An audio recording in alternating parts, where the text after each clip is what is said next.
Hey everybody, it's DJ Nikki here on WXCD 107.3 FM The Moose. We're here for the weekly news wrap-up in the studio today with Cassie from elwoodcity.org. How are you? I'm all right, Nikki. How are you? I am good. All right, so Cassie took over for Jonathan Cortez. If you guys missed it, it's been a few weeks now. And me and Cassie, we hit it off pretty quick. Yeah, I'd have to say. Right. I know, as you'd said in the first interview, I guess, that we've done together, that girls are very chatty. Yeah. Yeah, we've managed to fill up a half hour easy. Oh, I know. So let's kick off. What news happened in the Elwood City area this week? The biggest thing that happened this week was the robbery it was Tuesday morning. All right, so last Tuesday, and it's funny because I actually heard about this, but secondhand, that it didn't even register to me that it was Elwood, because when I heard that the perpetrators were from Newcastle, it didn't register with me that this happened in Elwood. Yeah, I know people are really mad about it. They, like, on our Facebook post, people are like, stay in Newcastle. Yeah. Don't come down here and ruin our neighborhoods, you know? Yeah, there's always been kind of, I don't want to say a feud, but there's always been a definite defining line between Elwood and Newcastle, and that's always kind of the view. Elwood just wants to keep itself in its own little bubble. You know, yeah, well, which Elwood's a nice area. Because that's I was gonna say that's why Elwood is respected. People want to move into the area because it is different. Oh yeah, you can even just see the change in house prices between the two areas. Oh yeah, oh definitely. Because no one wants to live in Newcastle. Well, I know that even the area of Newcastle, they have Joshua Lamacusa, and he's the district attorney up there, and he's been trying to get things cleaned up. And there's a lot of positive programs up there. The Lights of Hope just happened, and these positive programs where they're trying to change the area for the better. But the thing is Elwood is a smaller area. Mm-hmm. When Mayor Court started his anonymous tip sheets and everything like that, it's a smaller area, and with the police force that Elwood has, I think it's easier to keep everything under control. Yeah. Newcastle's such a big area. Oh, yeah, I know. It is a very big area. Yeah. I think that even Newcastle is taking positive steps. It's hard to see, especially when you live there. Mm-hmm. When I lived in Newcastle, I was just like, ugh, this town, I couldn't stand it. I couldn't wait to get away. But then when you really look at it and you realize that there are positive people who are trying to make a difference, then you realize, because I did an interview with Pastor Randy Crum, and there was another guy that was in here, is Lon Creasy, and we had Melissa Madelon. So we had Randy Crum, we had Melissa Madelon, we had Lon Creasy, and they were the ones who organized the Jericho March. Mm-hmm. And when you are able to focus on the fact that there are positive people in an area, then you're able to understand that there's hope for a future. Yeah. Absolutely. I mean, it's definitely not going to be a overnight change. No, not at all. And there's certainly not in such a big area. Certainly worse areas in the absolutely. tri-state I've area. lived in a few. Yeah, I know. There are some really bad areas, and Newcastle isn't the worst, but... And it's another thing is Elwood has small areas. They say like Ward 1, Ward 2. Mm-hmm. Some people refer to it as the West End or the North Side. But area-wise, they're all close to each other. But when you talk about bigger cities, Pittsburgh and Newcastle, I mean, you're talking from the south side of Newcastle to Neshannock. That's not just a hop, skip, and a jump. That's like a 10-minute car ride. Yeah. Mm-hmm. And it takes, I think, a collaboration. But it's funny because we always say how everybody in Elwood wants to tell everybody in Newcastle to stay in Newcastle. Mm-hmm. But the same division happens within Newcastle. Like when I was just mentioning the south side, Neshannock. People in Neshannock don't want people from the south side coming to Neshannock. Oh, it's the same way down in Pittsburgh, too. Because my dad's a city cop down there, and he always says, like, oh, don't go to the north side. It's really bad up there. Right. Yeah. And then we're on the south side, so it's really not that far away. But, yeah, people don't welcome. Yeah. And unfortunately, instead of towns, sectioning themselves off, and keeping all the bad in one place, those are the areas that I think that they should focus more on. Like, instead of focusing on keeping your area pristine, maybe take a little bit of your time and effort into trying to better the places that you don't like. Yeah, that's a great idea. I think a lot of people do get really caught up in caring about what their part of town looks like. And And they don't want to make a difference overall. Yeah. And that was one of the things that they had mentioned during their interview was people can't sit in their homes and close the curtains and lock the doors and be like, oh, the town outside has, gone to hell in a handbasket and do nothing about it. You can't sit back and complain about how bad it is around you if you're not going to do anything about it. And they were saying, people need to get educated on the different positive programs that are out there and join forces with them, do something to help. And then that way you can't sit around and complain about your area if you're doing something to make it better. And it is something long term. And, it might be you're making it better for your grandkids. It's just that positive step. And Elwood's been on a positive path now for a while. There was a time when everybody was like, oh, Elwood's really gone down the tubes. Elwood's really gotten bad. I mean, there was a time when we had a lot of drugs coming in, like from Detroit and stuff. And Elwood cracked down on it. And they built themselves a reputation for you don't do drugs in Elwood. Yeah. And I think that that's what some of the bigger areas need to do. They need to start building a reputation for we're not going to put up with it. Yeah, hopefully they'll figure it out soon because I know it doesn't make people want to live in an area like that. Yeah. So, so this craziness on this shooting, I know that we won't mention any names. We can say that the shooting was up by Edna Drive on Loop Street. Oh, it was huge. Like, I mean, it was shared on our Facebook page over 75 times. Yeah. It was absolutely huge. People were going crazy about it. And, that's understandable because it's so close to home for everyone here. Yeah, and that's what it is, too. There is no, like I said, there is no area division. When something happens in Elwood, it's not very far away. Yeah, as I said, it happened at 6:45 in the morning. And when it happened, the school buses were actually going around and picking the kids up for school. Oh, my goodness. So they stopped all the schools. They locked them down, locked all the school buses down, and it really impacted all of Elwood. Wow. Yeah.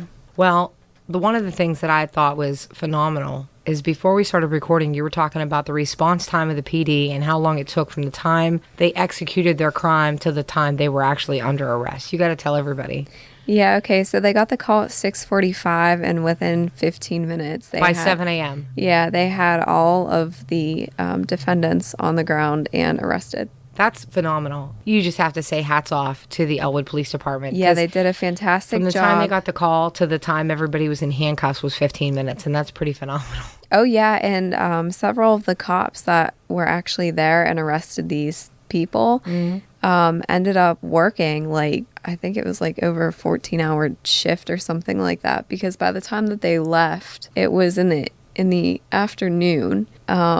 And I remember one of the police officers stating that he's been there since 11 o'clock the previous night. Yeah, because what happens is they work 11 to 7. Yeah. So when something happens just before 7 a.m., if you're the officer on scene, you can't leave until it's all wrapped up and all the paperwork is done and everything's done. So, yeah, probably the worst thing you could hope for is that something's going to happen right before you switch your shift. Yeah. And that's what happened. I do know one of the police officers was there until probably about 2, 3 o'clock. In the afternoon. That's tough. Yeah. You work all night long and you have to stay. Yeah. You can't leave until everything's all done. Yeah, and I mean, it took them hours to even get all the defendants written up and taken over to the magistrate. Yeah, because you said that there were 5 defendants, right? Yeah, there were 5. Car. There was 2 girls, and they were the getaway. The watch out. Yeah, they stayed in the car. And there were 3 Probably wasn't a very males. good getaway plan to go up a road that only had one exit and one entrance. There was only one way in and one way out. Yeah, you would have thought they'd scope out the situation a little bit before doing that. And the defendants only ended up taking $24 in a bag of weed. Oh. And it was a small bag as well. It wasn't even something like an ounce where it was worth taking. Yeah, just $24 and a little tiny bit of marijuana just seems insane that somebody would get shot at over that. The only reason he got shot at too was because he chased them off of the property and one of the defendants pulled his gun out and shot at him. Wow. Luckily, he was not hit. Yeah, thank goodness. Yeah, but think of how scary that would be, you know? Right. And it's a good thing that nobody else was hit either. Yeah, I mean, absolutely. I'm a gun advocate personally. I mean, I own guns, my fiance owns guns, but I've seen some bullets even ricochet and go some crazy distance, you know, some direction you didn't think they were going to go. Well, apparently the guy that shot the gun wasn't even supposed to have the gun. So as you can see, it doesn't matter if he's a legal carrier or not. If someone wants to get a gun, they're going to get it. Yeah, that's true. You know, that's why, you know, my position on guns is you should not take away the rights of the people who legally own them, because the people who shouldn't have them will find a way to get them. Yeah. Yeah. I know. It's crazy. Yeah. So what else happened around the Elwood City area in the news this week? There was one other thing regarding the police, and it's not necessarily something that has to do with them arresting anyone or anything, but there have been a lot of rumors going around that the Elwood City Police would no longer be securing the Elwood City high school games. Really? Yeah. And so I actually contacted the mayor and asked him if that was true, and he did confirm that that was true. However, he said that's probably going to be short-lived, and the reason that it's even happening to this minute is because council cannot decide on how many men they want to have working the games. So right now the school is actually kind of forced to look at other options for security, like hiring private security. Well, we'll have to keep up with the council's decision and see what's going on with that, because I don't think that the school can afford to incur an extra fee like that for very long. That was kind of my thought about it, like how much is this going to affect the school budget? But whenever I inquired about that, they said at the moment it's still being discussed and there's no set figures, and hopefully they'll be able to talk about it at the next school board meeting. Okay. All right. Because I know that the Elwood City School Board, you know, the whole budget thing was up in the air forever. John and I talked about it a couple times because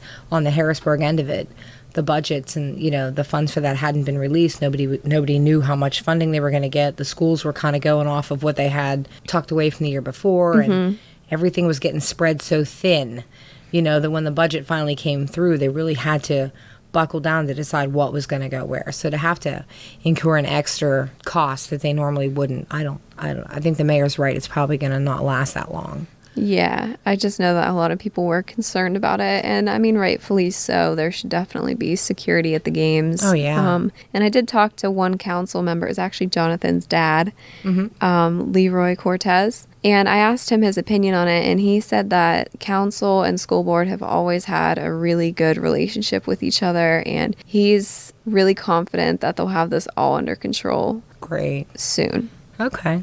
So anything else for this week's news wrap-up? The only actually other thing that really I thought was worth bringing and talking about was that we've kind of partnered with the Beaver County Humane Society, and we're going to be posting about their adoptable animals every month. Yeah. So people can go to elwoodcity.org and check out the animals that are up for adoption. Yeah, we're only doing featured pets though, so hopefully we're kind of going towards the ones that, you know, really need a home or have been there for a really long time. And well, that's really cool that you guys are partnering like that. I know, I'm really excited to be doing it. And this month specifically, they're having their Fall in Love event, fall in quotations. Right. Yeah, that's the Beaver County Humane Society. All right, so if someone were to go to elwoodcity.org, you guys have a link right there on the page? Yeah, we have a whole article written about it. It's called the Fall in Love event. Cool. All right.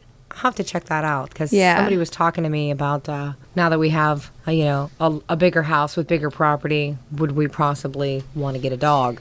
And, you know, I'm considering it. I'm thinking about it. Yeah, if you Are you a cat person or a dog person? Oh, I'm a dog person. Are you? Well, the thing is, I love cats, but I'm allergic to them. Oh, that's right. I did remember you telling me that now. Yeah, I mean, they're okay if they're outdoors. And you would not like to come to my house. I have 3 kitties in the house. Louise Carroll, she was interviewing me for a Meet Your Neighbor thing, and she asked me, she said, are you a cat person, a dog person, or both? And I had to say both. You know, I wish I could say I'm an all animals person because I've had some strange pets. Let me tell you. Oh, me too. I've had possums. Really? which are so ugly. They're cute. Oh, they're adorable. And I've had tree frogs, turtles, lizards, snakes. I used to have sugar gliders. Oh my goodness. They those are the cutest things ever. Oh, they're adorable, but they are so smelly. They are Really? the worst. Yeah. Oh, they can't outdo ferrets. I don't know, man. I used to they have were ferrets. so gross. And the thing is, when you get a ferret, you can have their musk glands removed, and it doesn't matter. Ferrets will smell no matter what you do to them. Really? But yeah, so when she asked me, she was like, "Are you a cat person or dog person?" I wanted to be like, "I'm an animal person." Yeah. You know, Yeah, I've me had too. squirrels and. Oh, that's Matter cool. of fact, my brother, he ended up marrying my best friend, Mm-hmm. and I've even had to wrangle an alligator in the living room one time because she called me on the phone and she had little kids in the house, and she was like, "The alligator got loose," and I'm like, "What are you calling me for?" You know, I mean, I am not Steve Irwin. Isn't it crazy that you're allowed to own an alligator?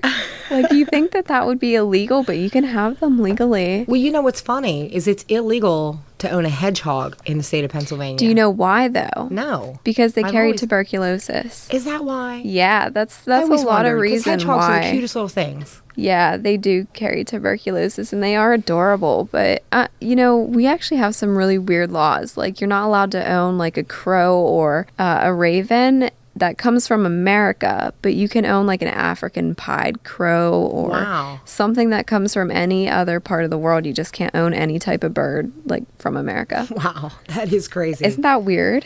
Yeah, when I was a kid, there's a place in Pittsburgh, I'm sure you've probably been there, the aviary. Yeah. They used to have a black crow that they rescued from a circus, and he had a split tongue. Aw. So he could talk. He could say phrases like a parrot, but he was a crow. What? Yeah. Really? Just because his tongue was split? Yeah. The circus had split his tongue, and they were able to teach him to speak. And that was like one of their main attractions at the aviary when I was a kid. I mean, it was forever ago because I'm old, but it was, it was fun to be able to see a crow that could talk. Yeah, that's really awesome. I love crows and I love ravens. They're so pretty. All right. Well, if that is all that we have for this week's news wrap up, we're going to say that's a wrap. Yeah, sounds good, Nikki. All right. I'll see you next week, Cassie. See Thanks ya. for coming in. Everybody, make sure you go to elwoodcity.org to check out everything that we talked about, and also check out the links there on the page about their new partnership with the Beaver County Humane Society. This is WXED 107.3, and that was your weekly news wrap up.